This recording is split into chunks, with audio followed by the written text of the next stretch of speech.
Awesome. Hey, Shivam. Thanks so much for taking the time to be here and just to have a chat about Rag, and the upcoming retreat in Dharamshala in March. So looking forward to hearing more about the unfolding of it all.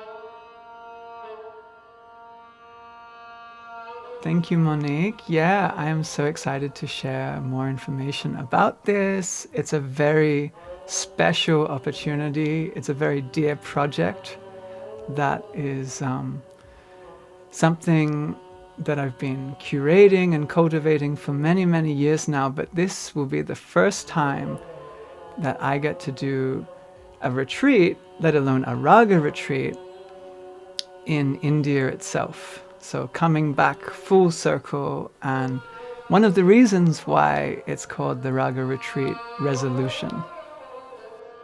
Yes, tell me more about the Retreat Resolution.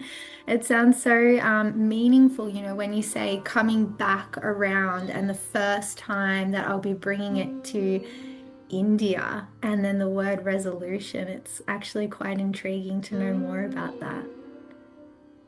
Yeah, like where do I begin? Um, you know, India is just the origin of yoga and raga, and it had such an impact on my parents, both my mother and father. My father, in particular, he became a sannyasin. He legally changed his name to his sannyasin name from and became Koshal Saraswati Anand. And then he named me Shivam at birth, so I was already, kind of put put in this Indian culture without a choice from a very young age, or the youngest age. And he was teaching me saregama when I was, you know, 2, 3 years old. And let alone he was performing and practicing Indian music with also touring Indian musicians in Australia at that time. So it was a part of my consciousness and subconscious growing up, which I'm doing now for my little children. On a side note, my youngest boy Rudra, 2 years old, has gone viral singing Saregama with Supriyo. It's hit like 380,000 views now. Well, superstar already. It's like, again, resolution, right? Full circle. I was doing that at that age with my father, and I'm watching this unfold, and it's like, it feels natural.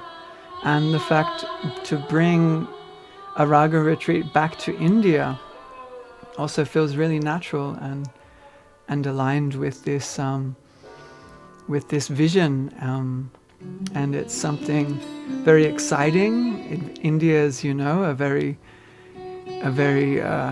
for lack of a better word, crazy and chaotic place, but it's also a place where you have the most sublime experiences of, you know, humility and divinity and devotion and all of those qualities that we get through yoga and Indian classical music.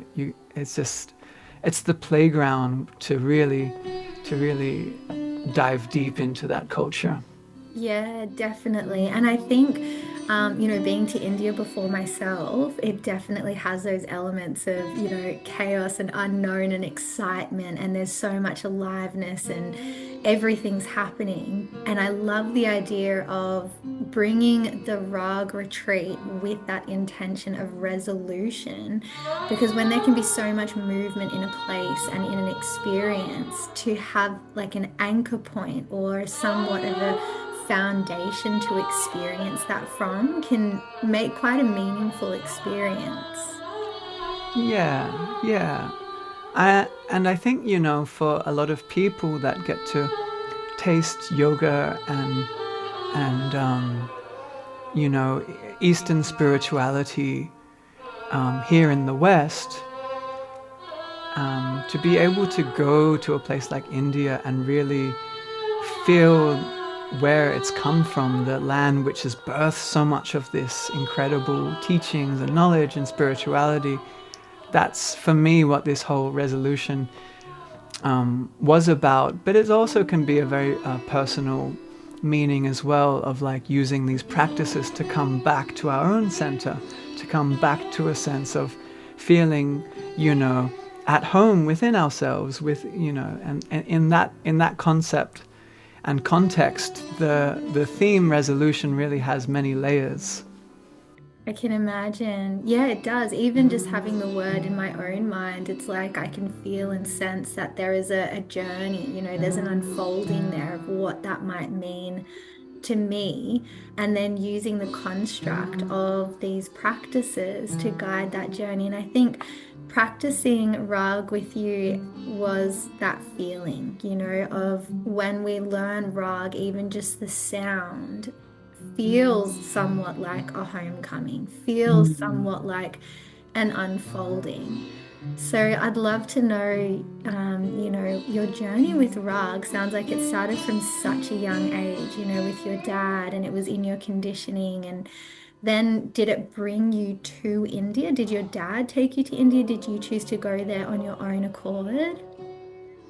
That's a good question. I think, like most good, responsible children, I rebelled against everything that my parents stood for. And I didn't want to get into music because it felt a little bit forced onto me. And my parents were more on the hippie kind of side of things. They weren't really like really established in music on the kind of like on a business level. My father was more of a sannyasin. He was more of a, somebody that was a wanderer, like a gypsy, that music was his anchor, but he wasn't really anchored anywhere. Do you know what I mean? So as a child growing up, looking at my friends and the stability that they had, music didn't seem like that for me. So what actually ended up bringing me to India and to Indian music was yoga, and was studying a 2-year diploma, which my father did actually encourage me to do. And it came at a time in my life where I'd finished high school. I was kind of a little bit lost in where my next direction was. I was philosophically hungry for something more, and yoga provided that. Not that I was interested in becoming a yoga teacher at the time, but the philosophy, the meditation, the kind of whole system that it provided just really caught me. And within 6 months of doing this 2-year diploma, I said, okay, I got to pause here. It's time for me to go to India.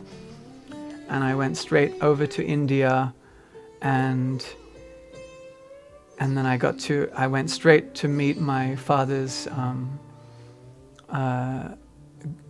guru, who initiated him into sannyasin in the Satyananda School of Yoga in Bihar.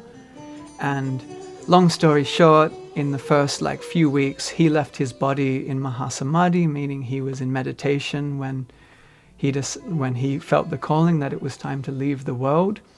And then he transitioned.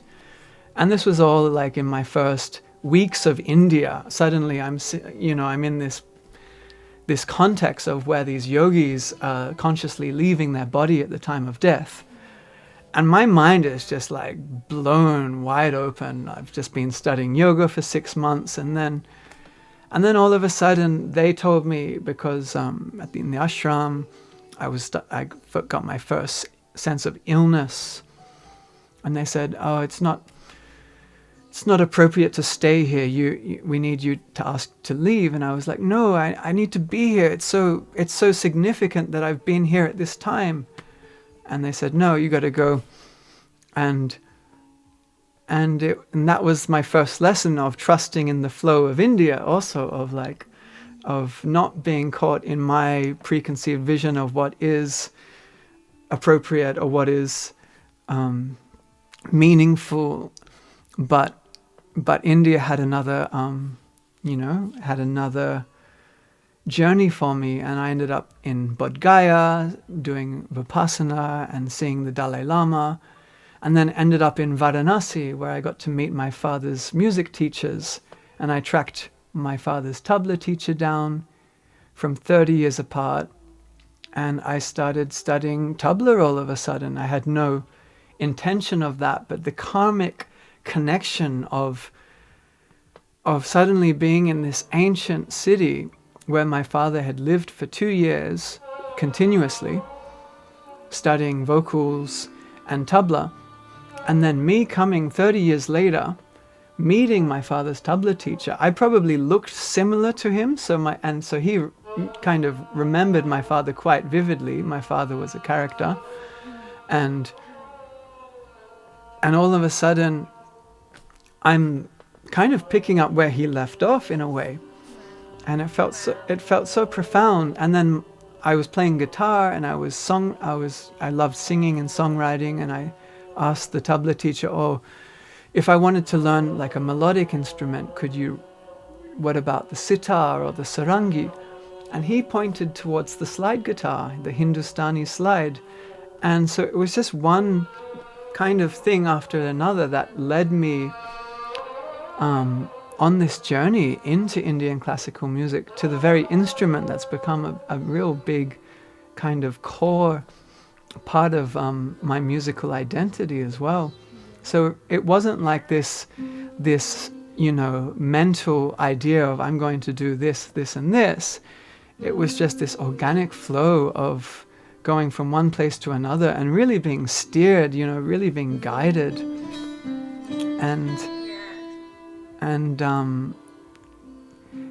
That's how I came into Indian classical music, into Rag and yoga, and the Indian classical music, they just became one and the same. Doing my daily sadhana, my yoga, my meditation, my pranayam became the same thing as doing my daily practice of singing sargam, of doing the tabla recitals. They were just another mantra of speaking and reciting and memorizing, and every day was just, my sadhana was a whole package of, all of these different elements. Yes, I hear you, and I think that's so deep and quite profound in itself when you can find the correlation between yoga, sadhana, and classical Indian music and rag, and I think that concept is quite unique to those who maybe haven't been so exposed to rag specifically, or classical Indian music, that it's like, how does that correlate and how did that happen? Because I know that rag is, from my limited awareness and just touching the baby surface of it all, I'm realizing, wow, this is actually quite a profound practice that resonates much deeper than, playing like the latest hits or whatever that, but there's a resonance to it that feels deep. Yeah. One of the things that I've come to realize just very recently is that, like you said, there's all various forms of music, pop music, and which is kind of like a fast food music. You just kind of keep moving at the pace that you're on and enjoy it. But raga music, to really enjoy rag music, you have to slow down. You have to be willing to give it the time for it to kind of sink in. And one of the things that it's doing very naturally is it's cultivating awareness, it's cultivating attention, it's cultivating listening. It's making the awareness go deeper into the subtle aspects of what that music is doing and how it's shaping and the feelings and the emotions and the moods that it's invoking. and that in itself is the same as like a deep meditation. Right. Because it's attuning the awareness to more of the subtle aspects. Yeah. And like Yeah. you said, invoking the moods and the emotions, like can be quite introspective, which I remember from practice that I did have those experiences with the practice of what it brings up, what you notice moving through you as you work with the rag. Exactly. Yeah, I mean, there's a lot I could say about rag, but essentially, rag is a mirror of nature and the way that nature unfolds, and it's a very, it takes time. It's not something that can be rushed, and so to do it and to listen to it, we have to be willing to give it the time. Just like when we meditate, we can't be like, okay, I'm going to go into a deep state. Go! We have to be willing to go through the noise, the chatter, the whole systematic approach to get the mind to go more inwards and more, into itself, to come to that still, quieter point. And that's a process. It's not something that's like a light switch. And if it is, that's because somebody's taken a very long time to get to that point that they can. Right? Totally. Yeah, totally. There are no shortcuts. No shortcuts to working with them. Yeah, I mean, as far as I'm aware. Yes, yes. So it's so intriguing as well, putting rag into a retreat, that feels quite unique as well. Tell me more about that concept, like Raga Retreat, where we get to just immerse in these practices and learn. Well, that's a very good question, but it continues the thread of my coming to rag through yoga. So it's pretty much my experience of having lived in ashrams and kind of embodied the ashram lifestyle, the yogic lifestyle of kind of carrying a daily sadhana in a group setting in beautiful nature and really cultivating yogic awareness and living, but combining that with my love for Indian classical music and the discipline and the sadhana that is required to really cultivate that too. So it's just a marriage of like how yoga helps create awareness, and we use these practices to become more harmonized and attuned to ourselves, and then in that we are at our most kind of we are at the kind of optimal level that we can actually go into these other practices like singing and tuning into it, kind of the emotional aspects of music and connecting to what sound and vibration does, because it's moving into the subtler, and that's what yoga is also about. We do the physical yoga, then we go into the pranayama, more subtle spaces, then we go into the meditation, the manomaya kosha, and the more mental aspects. And it's kind of, that's the natural process for doing yoga. I think by introducing sound in there into that process, we can use things like the rag to really enhance all of these practices of yoga, regardless of whether we want to be a musician, whether we want to be a singer or not. Actually, the practice and use of using sound and voice becomes just another part of yoga, of what it can do to bring us back into harmony. Yes. Oh, it sounds so divine. So the intention of the retreat, would you say it's like providing people this immersive experience where sort of in an ashram, we don't have distractions around us. It's an environment that's really catered for supporting our journey inward.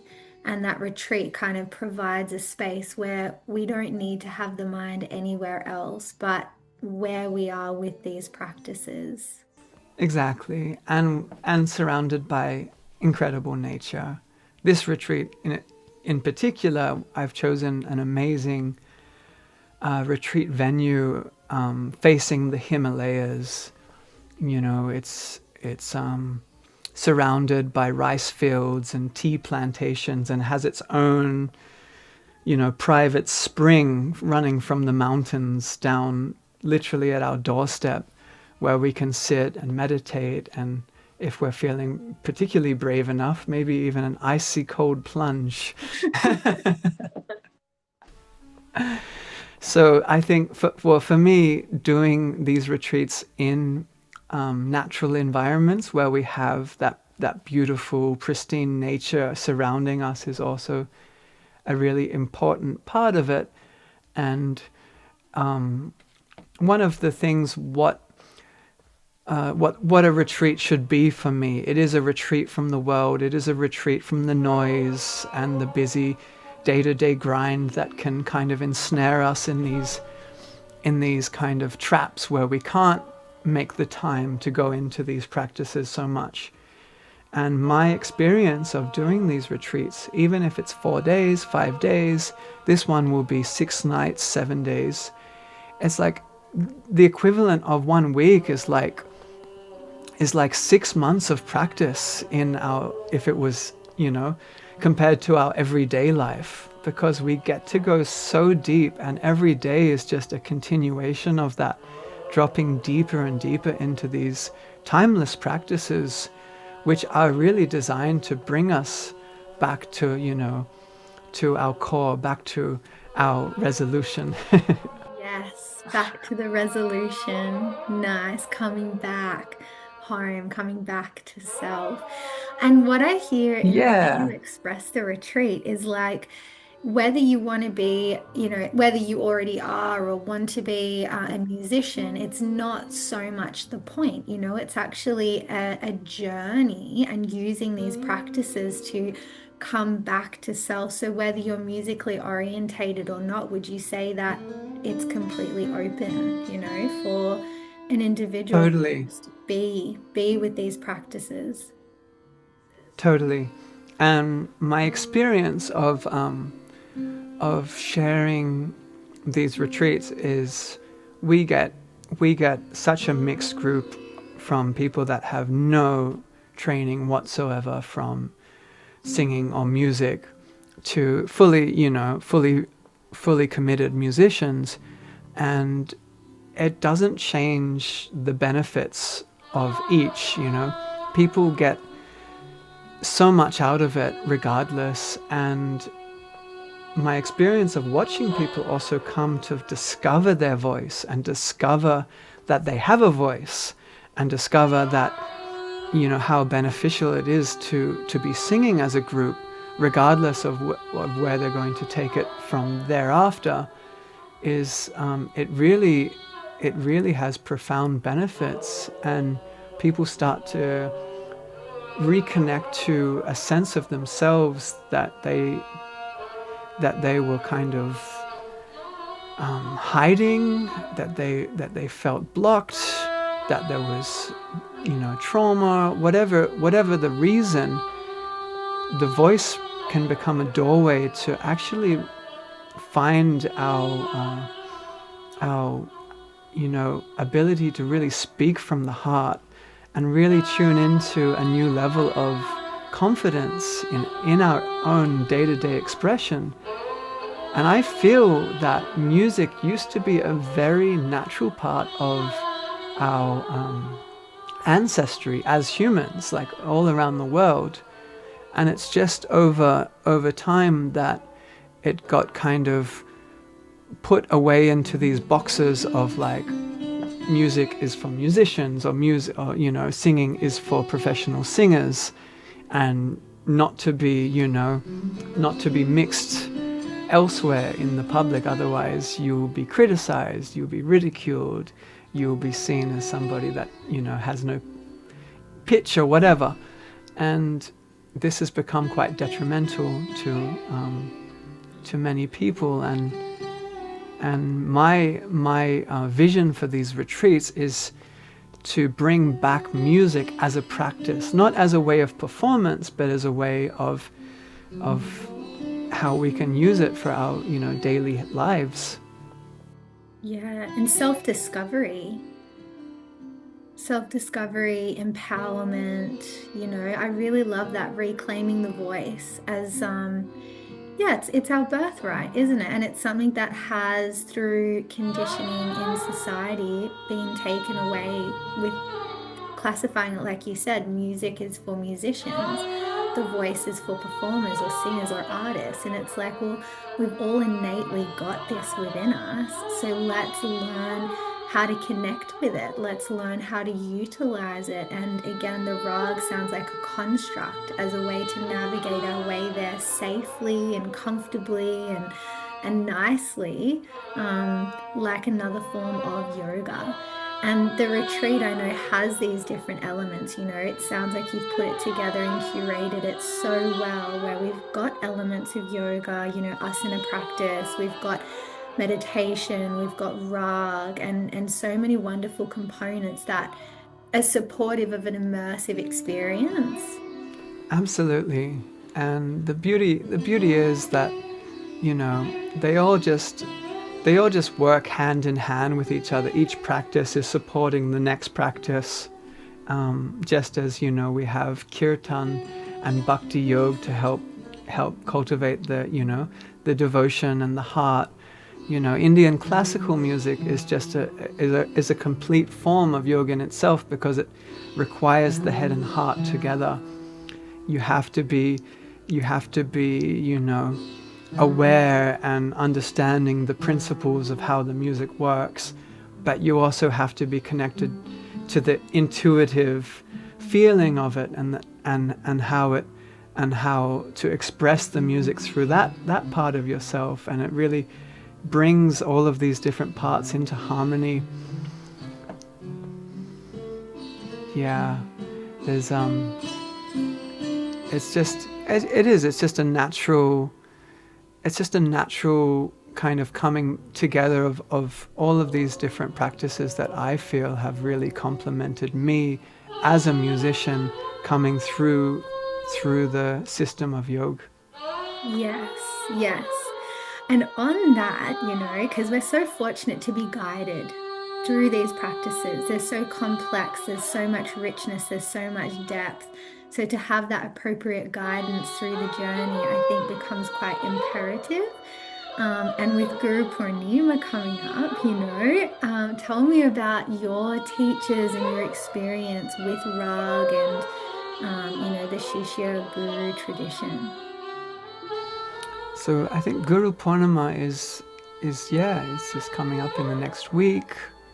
It happens on the full moon of this month in July, and it's a way of honoring teachers and guru in the sense of the bestower of knowledge.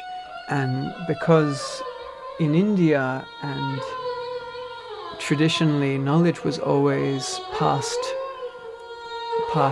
onwards orally, just like it was sung orally through in the Indian classical music system. The student-teacher connection, they would say, in India was even stronger than the mother-child connection. Just to give it, a little bit of extra hype, but essentially what it's symbolizing, I feel, is that this knowledge that is shared is so precious, and if you find a teacher that really resonates with you, then that that connection becomes so priceless for your personal growth, and Guru Purnima is a way of really acknowledging that timeless tradition of how knowledge has been passed down to this day. And even though today we have so much knowledge and information at our fingertips, I feel like it doesn't replace the Guru Śiṣya tradition, because you can never really replace having a personal mentor, teacher that is watching your development as it's going and seeing where you're also coming to your own pitfalls, and where your ego may feel like it's growing, but actually it's going in circles. For example, this is where the teacher can see these kind of things and help raise your awareness and help kind of guide you to the next level. But one thing that comes to my mind from having many different music teachers over in India that really did change my life. One of my teachers on my Indian slide guitar, his name's Debashish Bhattacharya, a very famous world musician. He basically highlighted that the guru Śiṣya relationship, it's not one way. It's both way. It is a symbiosis, because the guru inspires the disciple, but in order for the disciple to really maximize that relationship, the disciple has to also inspire the guru. I can see that to be true for sure. Yeah, and that's where the student's dedication, the student's commitment, the student's appreciation, all of these things that cultivate a good relationship come into play. And then I started to realize it's like it's an active relationship, on both parts, where everyone's having to put in. It's not like we just go to the teacher and we just put our hands out and expect knowledge, and that we just go and we give money and we expect, like in the Western world, we go to a teacher and we pay this amount and we expect this amount of time. That's how we're conditioned. In India, it's not like that at all. And it began to dawn on me that it really was so much more, and there was so much more involved. And if I could come to a lesson in a way that inspired my teacher, the knowledge and the music that I would get from him was just so much more incredible and so much more sublime. Yes, I can see that for sure. It reminds me of when you said, there's no shortcuts. Like there's no shortcuts in this space, because it does require an element of devotion and receptivity and openness and willingness to be open, to be open to these practices, to be open to the teacher, to draw the nectar from the wisdom that they have to pass on and share. And that without that, it's an empty transaction, it's not, how can it go further than just that moment if you don't have that dedication and that openness for the teacher to just pour in.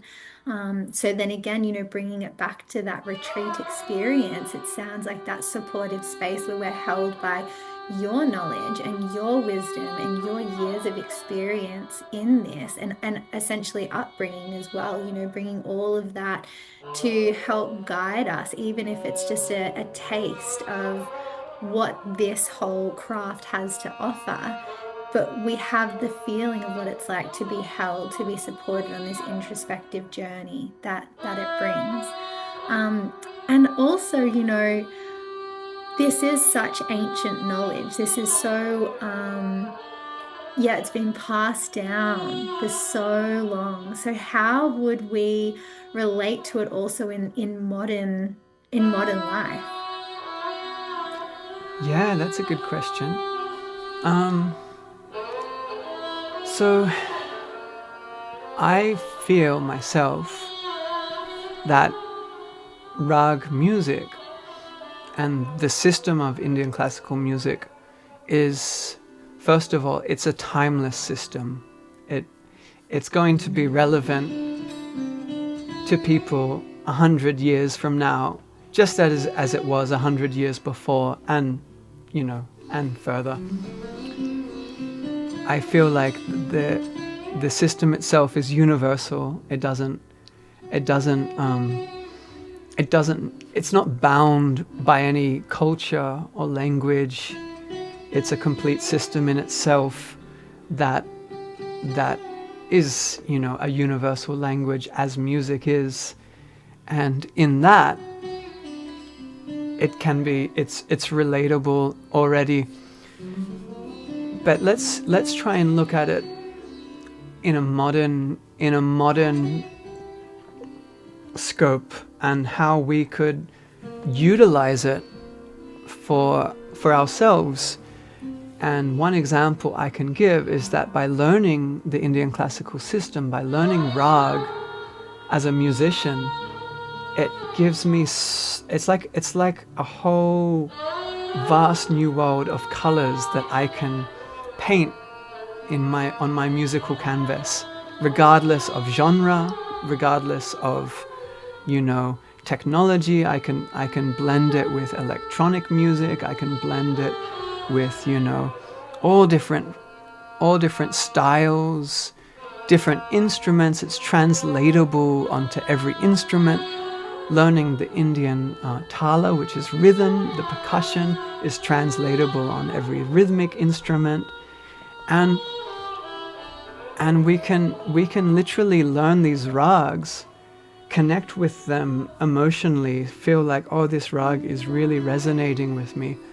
And in that, we can create our own music, our own songs based on these rags, and put any language to them. It's totally applicable. Like, it's not something that is, you know, restricted just to Indian music or Indian culture. It's really an incredible system that we can expand our knowledge into, and then take it in whatever direction we want. Yes, I love that. I love that it comes back to a system, you know, like yoga.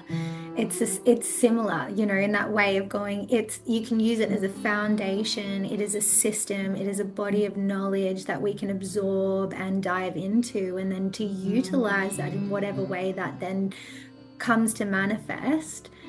We've got that under us, rather than it needing to be, this is what it is, this is how it is, and da da da. It's like, use the system and blossom with the system. Let it pour out in your life as it then will. I like that. Let it blossom. That's kind of the analogies I use for raga as well.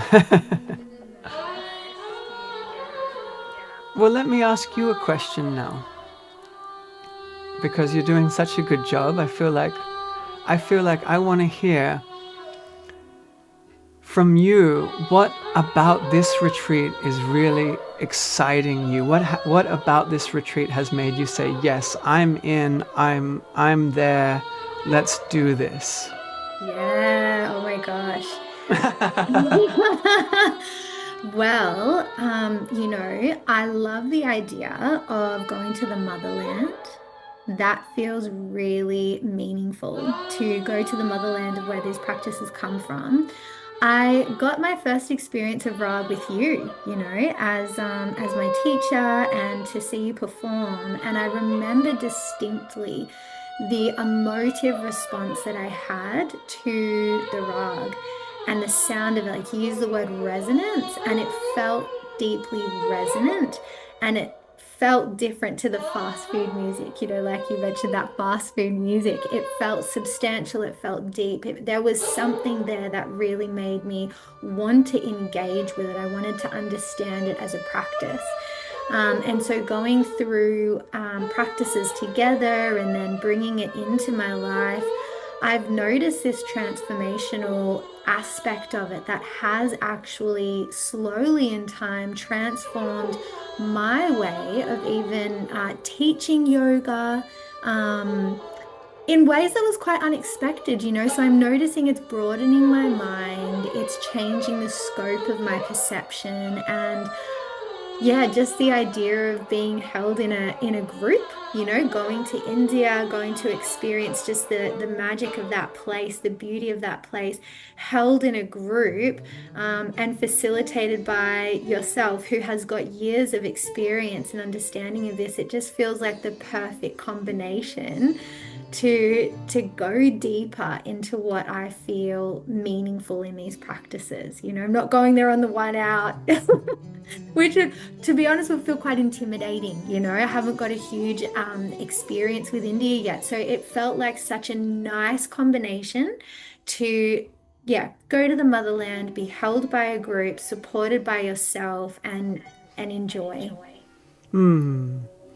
Yeah, and on that note, we have designed a little tour to as an optional kind of journey for those that want to experience, landing in a place like Calcutta and being able to visit some of my teachers and sit at the feet of these living masters that are really holding the tradition to the highest level, and get to witness some top class Indian classical performances, go to some of the cultural places of Calcutta, of the Kali city, and then going to Varanasi for Shivaratri, which is Shiva city. So we have the Shiva Shakti energy, and then Shivaratri will be happening during this time, which was a big factor in my decision for choosing this month in March. And Shivaratri is the night of Shiva, celebrating the union of Shiva Shakti itself, of Shiva's marriage with Parvati. And that timing in Varanasi is just... I've spent about 3 Shivaratris at least in Varanasi, and they are just all, unforgettable experiences. And the whole city just is in this giant celebration. And there's just all-night Indian classical performances of Drupad Mela programs. Drupad is the ancient form of Indian music. And they literally go all night till sunrise, and you're watching the sunrise over the Ganges. And it's just something so mystical and so timeless and profound. And there's so much to experience just in these 2 cities alone. But to be able to bring a group to these places where I've spent many different months living and learning is something that I've always wanted to do. Is something that I felt very natural, because I am so familiar with these places. And to give people, especially first-timers, that really deep cultural experience that's safe and grounded and held, but also very... very, very, it's not your typical tourist route. Let's put it like that. It's it's a very, it's a great way to go into the deep end, but in a safe, held way, before we land in the Himalayas, which will be like a real refuge as well, of coming into a sacred space of relaxation, of groundedness, but also at the foothills of the Himalayas, and feeling the energy of being up in that altitude, and going into these practices in that environment. It's going to be so magical, to say the least. I cannot wait. I really cannot wait. As soon as you mentioned that it was happening, I just thought, yes, yes, yes. Such a unique and enriching experience. It sounds like very, very special.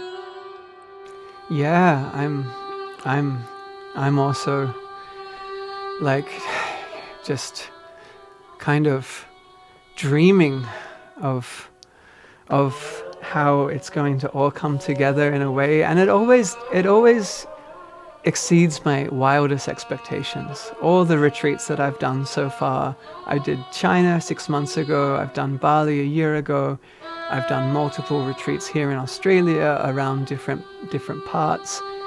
And every retreat is just such an incredible experience that really fuels my my motivation to keep deepening the practice, and also to keep curating it in a way that becomes more and more accessible for people, as well as my love for travel and expanding these retreats across the world. I couldn't think of a better way to go about it. It just sounds like it's going to be really supportive for anyone, anyone who is either already got a taste for Rag, has already got a taste for these practices, but also anyone who's open to that adventure and going inward and diving deep within themselves to learn, to feel, to grow. I think it sounds amazing and I can't wait. Yeah, and because we've got such a beautiful team of facilitators like yourself that are going to be there to help anchor in the energy, to hold the space, and also to share, your unique offerings as well. And I think for me, that's also a really important part of these retreats. It's not just me sharing what I have, but creating a more diverse experience for everyone. And that's how I was taught in the ashrams. There was always just a big array of teachers offering their unique glimpses of what is yoga, what is meditation, what is bhakti yoga, what is gyan yoga, all of these different, angles into spirituality, into these ancient practices. And that for me was really profound, and something that I've learned to really appreciate, because everyone has so much to offer in that. And I know you also do Reiki. Yes. Sorry, I was just getting a call came through. Yeah, I know you do Reiki, and you also are finishing your psychotherapy degree, and you do yoga, and you have been coming right into bhakti yoga and kirtan. Yes, yeah. So it feels like a real honor, I feel really honored to be part of this retreat and to share, and to be an anchor point for those as well, who are going to move through whatever there is to move through, to open up and yeah, just to share, to share my love for yoga, but within this context. And I can appreciate that overlap as well, different modalities, the overlap where we can actually experience how they all have this common link, this coming back to self again, that resolution piece. Yes, exactly. And how we can all take something from that in our own unique way too, is this journey of self-discovery is totally a personal one that is unique to each of us. And whatever level we're at, whether it's, we're quite familiar with yoga, or we're familiar with music, whatever it is, the way that I'm trying to curate these experiences is that it's applicable, that it's accessible, and that it still is universal to whatever walk people are coming from. And I'm really hoping that this theme of resolution is what people will take back from the retreat, that they'll come into this retreat, you know, and feel that the practices are really, you know, cultivating this sense of self and connection to self. And, you know, the music and resonance is helping to align that. And usually the group energy really does help contain that and really accelerate that. That's been my biggest experience of running these retreats, as opposed to just, you know, doing you know, individual lessons and teachings like that. But the group energy becomes a really powerful, you know, group collective consciousness that we all support each other in this journey. And yeah, something about these Raga retreats is we've always just attracted such a beautiful group. There's always been such a beautiful harmony, mostly women, but that's an invitation for any men out there to get on board and also yeah, feel that, you know, that these practices are for everyone. And, you know, women seem to be just a little bit more kind of ready to tune into that part of themselves. But yeah, you know, this is an invitation for everyone at all levels and ages, and that it's going to be a safe and profound adventure. Yes, I love that. And I love that safe, profound adventure, you know, held by these practices. It sounds so attractive on so many levels. And I'm so excited to see the group that does come together, you know, who are going to be the ones that will all end up supporting each other and going on this journey of resolution and self-discovery. Yeah, I think that kind of wraps it up. What do you think? Yeah, totally, totally. So thank you so much again, Shivam, for carving out the time to speak more into this. I'm excited to share this with others so they can get a little bit more insight and a taste of what it's all about. Yeah, yeah, me too. I've really enjoyed taking this time together, and on Guru Purnima, I think it's on the 27th of this month, I'm going to do an online free live stream just to talk a little bit more about that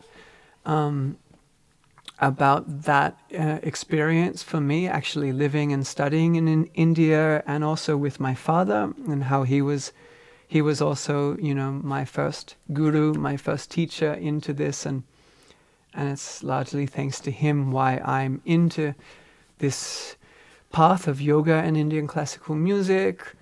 And it's just another opportunity if anyone wants to learn more about you know, this context, this culture, and also about the transformational journey that it took me on. Yeah, sounds good. Sounds awesome. Well, thank you so much, Monique. I hope this has been enlightening for you and others that get to tune in. Yes, no doubt, no doubt. Looking forward to it. Yeah, let's see where the rug unfolds from here. Yes. Thank you so much, Shivam.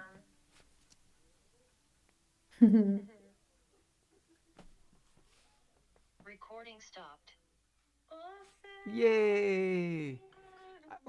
I wasn't watching the time. Oh, that's perfect. Look at that.